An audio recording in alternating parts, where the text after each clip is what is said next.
প্রায় 2 যুগ আগে স্বামী হারিয়েছেন ষাটোর্ধ্ব জমিলা বেগম। নেই কোনো ছেলে সন্তানও। ভূমিহীন এই বিধবা নারীর মাথা গোঁজার ঠাঁই হয়েছে সরকারি আশ্রয়ণ প্রকল্পে। অন্যের বাড়িতে কাজ করে কোনো মতে জীবন কাটছে জমিলার।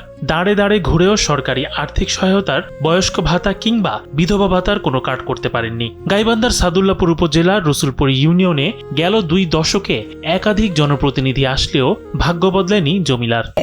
ছেলে নাই, স্বামী নাই, কেউ নাই। মাইসি কাজ কাম করি, হাত নাড়ি, পালা ফসা করি, বুঝছি গ্রামত থাকি। আমার কেউ নেই।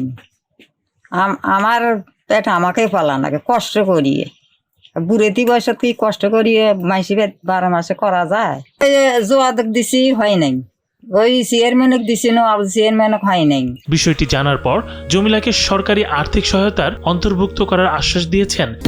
দেশের মানুষকে প্রতিদিন সুরক্ষিত রাখার প্রত্যয় নিয়ে এলো safe round switch. Rasulpur panel chairman Belal Hossain. হয়তোবা এর আগে যখন অনলাইনে আবেদন হয়েছে, আবেদনে তো মাইকিং করা হয় রসুলপুর ইউনিয়ন পরিষদের মাধ্যমে।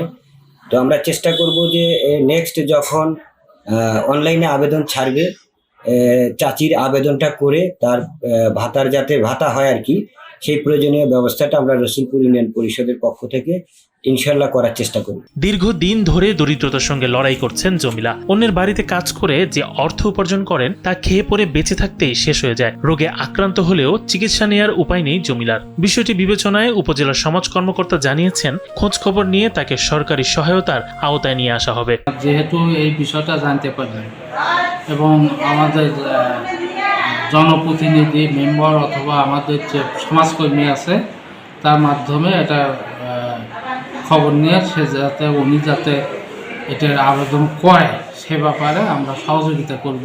ইমাম শরীফ, কালবেলা।